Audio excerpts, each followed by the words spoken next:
Ooh, welcome in, welcome back to the channel, guys. Real quick. All right, guys. Who out there good at instrument console and center instrument panel guessing? Oh, I slipped and gave it away. All right, guys. We know it's a Jeep. Cut the foolery, JT. This is a Jeep Grand Cherokee, ladies and gentlemen. Now it's in for noise. Ticking noise, actually. Now, I'm just getting here this morning, so I wanted to fire this thing up first thing in the morning, okay? Sure, guys, we all understand if your car is set for a while, such as 3, 4, 5 days, a week, things like that. Yes, when you first started, there will be small little clattering noise. What's happening is the oil has to make it from the oil pan to the valve train. It's only so long oil can stay up in the valve train assembly area, okay? So eventually gravity will pull the oil back down to the oil pan where it lives.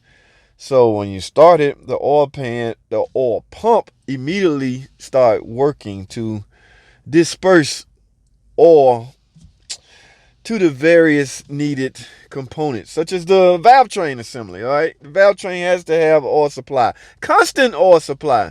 Okay, so, but that's not this case. This has set over the weekend. That's only 2 days. So I want to start this first thing in the morning and see, do I hear any valve train noise? All right, so y'all come along with me, guys. Let's fire this thing up. First thing. Okay, feet on the brake. And we're going to go out there and see if we hear anything. Let's get it. There you go. Let's go outside, guys.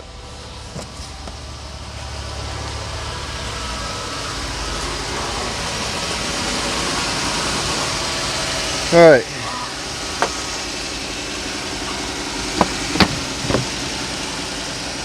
I hear some small ticking noise, guys. Now, I have the mic up to my mouth, so you can't hear what I hear, but yes, there is some small ticking noise. So yes, guys, I am definitely hearing a tick.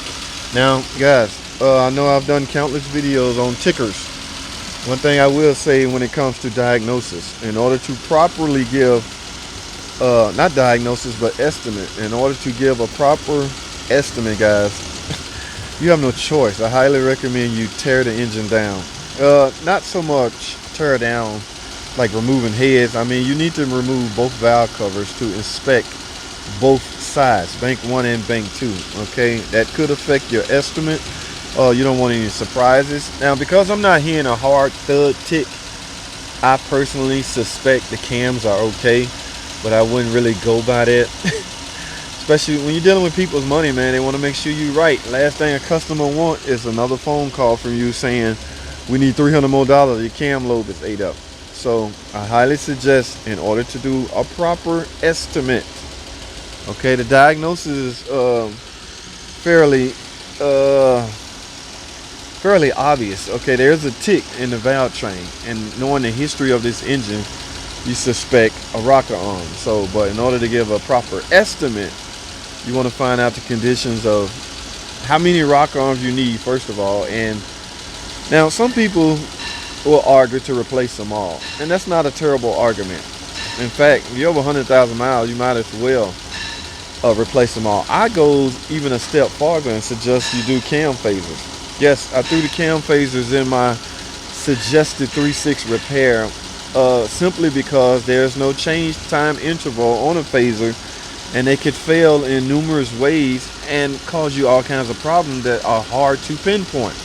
They're spring loaded, and they can come apart internally and affect timing, affect the way your car drives, affect a lot of issues with you not knowing. They can throw fault codes like P0340, P0344, all kinds of cam sensor codes. Those cam phasers are extremely tricky to properly diagnose. But if you're over 100,000 miles and you're in your valve train system, I highly suggest you replace them. All right, now I'm not gonna stop there. I gotta go over this car, so I'm gonna look at pretty much everything. The brakes, some some brake you do not have to remove the wheels. You can visually see, such as this, that brake pad. Those brake pads are worn. Let's take a look at the rear. Oh yes, you can see right there the wear indicator is almost close to the rotor, which indicates a worn out brake pad. Okay, now should you include rotors in your estimate? It all depends, guys. You know you're supposed to mic rotors to verify the thickness. There's a minimum thickness and there's a level to where you need to replace them. Okay, now I'm gonna let this thing up in the air and check the underbody. Okay, I suspect this has a nag 1 transmission in it. So look at things like the tires. They got wheel locks on it, so I would have had a hard time removing the wheels anyway, unless I have the key. All right, so guys, I'm gonna finish inspecting this and we'll come back and talk some more. All right, let me let this car up in the air and let's do some more observation. Okay, what we're doing is going over the car to see what it needs. All right, there's nothing wrong with that. Shops do that. It's called upsells, and I highly suggest you go through those procedures. Look the car over. Customers do not mind being told things that they need, okay, as opposed to just reckless upselling things just because. Okay, sure guys, there's a time interval to do everything, but in cases like brakes, brakes are solely, their lifespan solely dependent on pretty much how you brake, how you drive, and how you brake the car. I've seen some go 20,000 miles. I've seen some go 50,000 miles. So there's no set time when you should do brake pads. You should do them when they wear out. It's a wearable item, guys. I say that all the time. I also caution you guys on the risk of just adding brake fluid. You should never just add. If you have to add brake fluid because it's low, there is a reason why your brake fluid is low. Okay, obviously this has been sucking. This is under a little vacuum, so when the brake fluid go down, this just simply pull out. So yes, brake fluid is a little low, but I can see the reasons why. It is simply because the pistons are pushed in, so that space in between the piston and the caliper is brake fluid. So if there's more brake fluid in the caliper, there's less brake fluid in the master cylinder. All right, so, and I would highly recommend getting this clean. Brake fluid flush. Okay, we sell Valvoline make a great brake flush kit. Okay, we have a brake flush machine that we use. The whole goal behind that, guys, is to remove all the brake fluid. I'm not talking about bleeding the brakes. I'm talking about brake flush. Okay, the goal is to remove all the old brake fluid and go in with new approved Valvoline brake fluid and clean out the system. That's the goal behind that.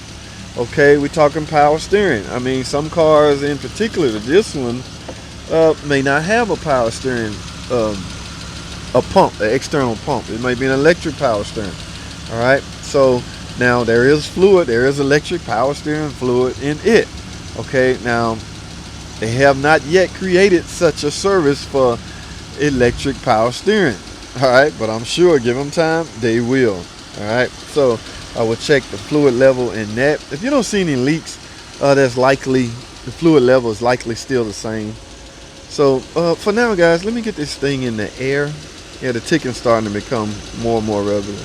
Let me get this thing in the air and do some more checks, guys. Stay tuned, don't go anywhere. I will be right back. All right, guys, we have this Jeep in the air. You can hear it running. You can hear that ticking getting a little louder. All right.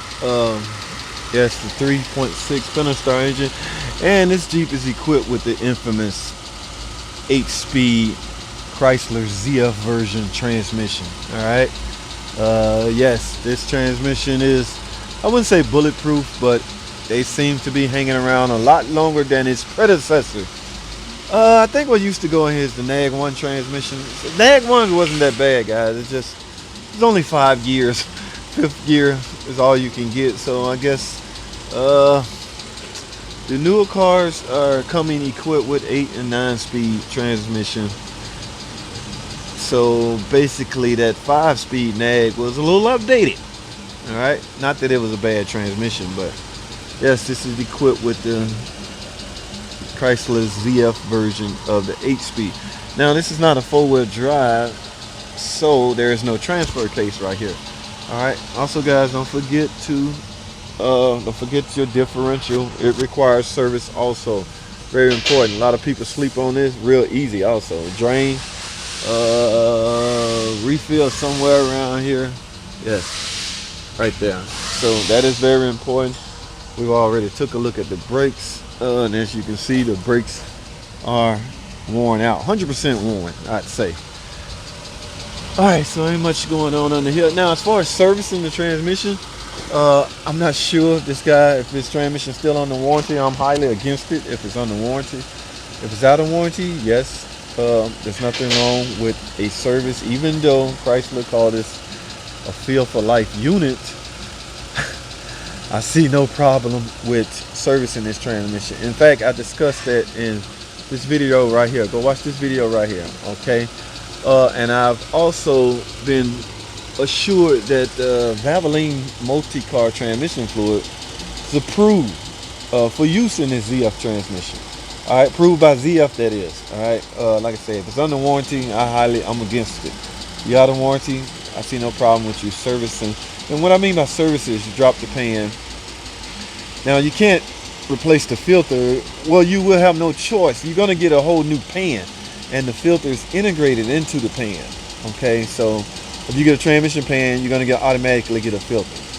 So that makes the service even more easier. I want to say it may be a little expensive. Okay, because I don't think that pan is cheap.